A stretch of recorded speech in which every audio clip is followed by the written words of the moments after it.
Salah satu subscriber gue baru aja launching gig di Fiverr. Backgroundnya, 10 tahun kerja di industri perhotelan. Wow, bukan kaleng-kaleng nih. Ini udah senior. Pernah handle konten di Marriott International, Swiss Bell Group. Harga gignya $5. Dan hari ini akan kita bahas. Kenapa itu masalah besar? Dan apa yang harus diubah supaya gig ini bisa benar-benar convert. Oke, ini dia gig dari Raisa Budiman. I will create Airbnb listing from your footage. Jadi masalah pertama, dan ini sering banget gue lihat di gig freelancer baru, judulnya terlalu sempit. Jadi I will create Airbnb listing video from your footage. Oke, spesifik. Tapi kenapa ini masalah? Karena di deskripsinya, dia bilang dia bisa handle konten resort, hotel, villa, restoran. Tapi kenapa judulnya cuma nyebut Airbnb? Itu pertama. Artinya, semua klien hotel dan resort yang search di Fiverr tidak akan nemu. Padahal dia niche-nya hospitality. Judul gig itu SEO. Setiap kata yang lu tulis di judul adalah keyword yang bakal menentukan siapa yang nemuin lo. Nah, rekomendasinya kita ubah sedikit.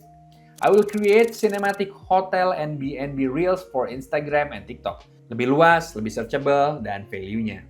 Oke, berikutnya dia ada di kategori video dan animation dan video editing. Oke, kita lihat. Video editing.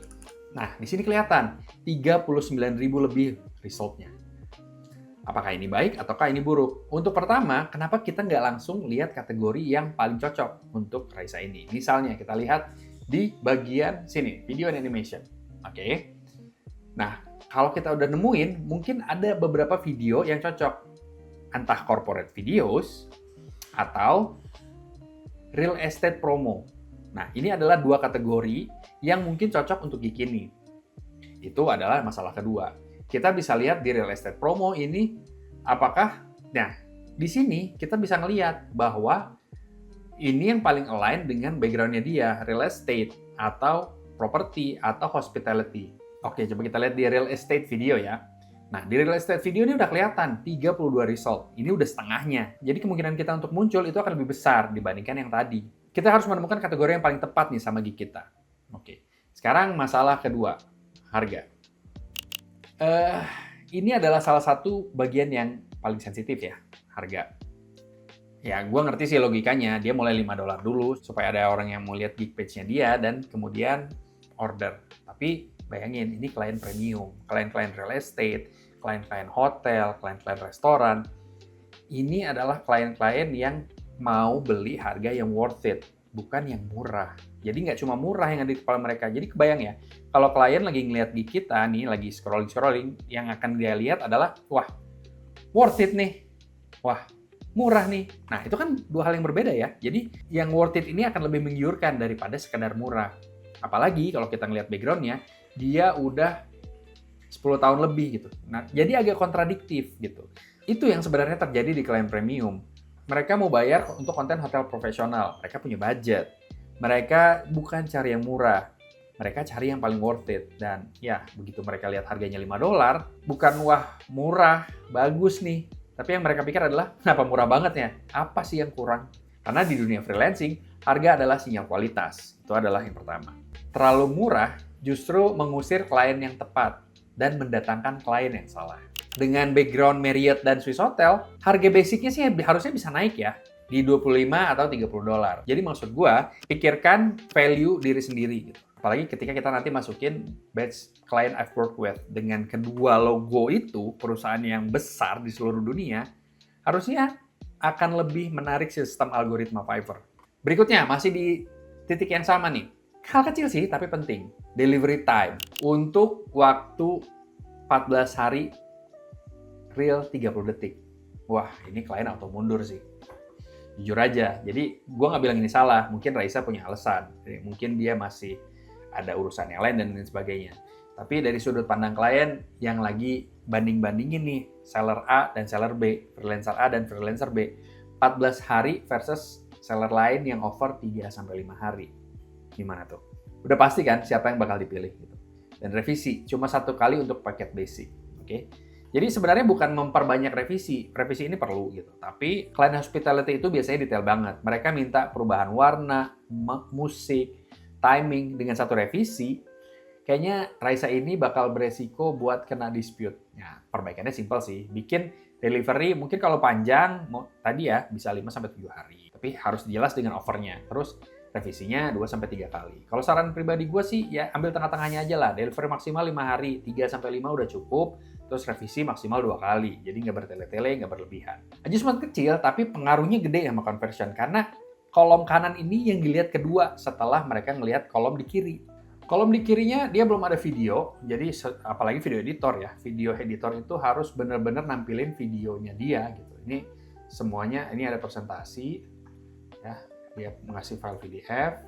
Terus di sini ada apa lagi nih? Ini ada gambar. Terus di sini ada gambar lagi. Ini sebenarnya sudah jadi thumbnail yang cukup kuat sih. Gitu. Tapi coba kita consider dengan yang lainnya. Oke, contoh ya, kita lihat di kategori yang sama, video editing. Kita bisa lihat nih. Yang top nih, yang ada di halaman pertama, dia itu menggunakan mukanya atau wajah editornya atau wajah siapapun itu untuk menampilkan siapa orangnya. Jadi menurut gua, thumbnail ini penting. Jadi orang bisa lebih akrab nih, karena kan ini transaksi antar negara ya. Jadi semakin kita bisa menampilkan siapa diri kita, memperjelas siapa diri kita, orang mungkin makin trust gitu. Ini terbukti dari hasil-hasil yang ada di page 1 gitu. Mayoritas dari mereka itu menampilkan wajahnya, wajah si video editornya, seperti itu. Selanjutnya, kita bahas deskripsinya. Jadi di sini deskripsinya itu looking for a professional real estate make hotel, resort, or villa or B&B stands out. Look with 10 years of experience, hospitality marketing, content creation, bla bla bla bla bla bla bla bla. Nah ini sebenarnya udah ada salah satu unsur yang bagus untuk SEO, yaitu bullet point. Tapi di sini, kalau menurut gua ini agak kurang to the point ya. Jadi misalnya, 2 kalimat pertama harus langsung grab perhatian. Jadi yang ini dia langsung masuk ke penjelasan panjang gitu. Jadi mungkin bisa dimulai dengan masalah yang dihadapi klien. Misalnya, your hotel deserves more booking. Jadi langsung masalah yang dipaparkan. Hotel kamu itu harusnya dapat booking lebih banyak. The right reel can make it happen. Kemudian langsung solusinya.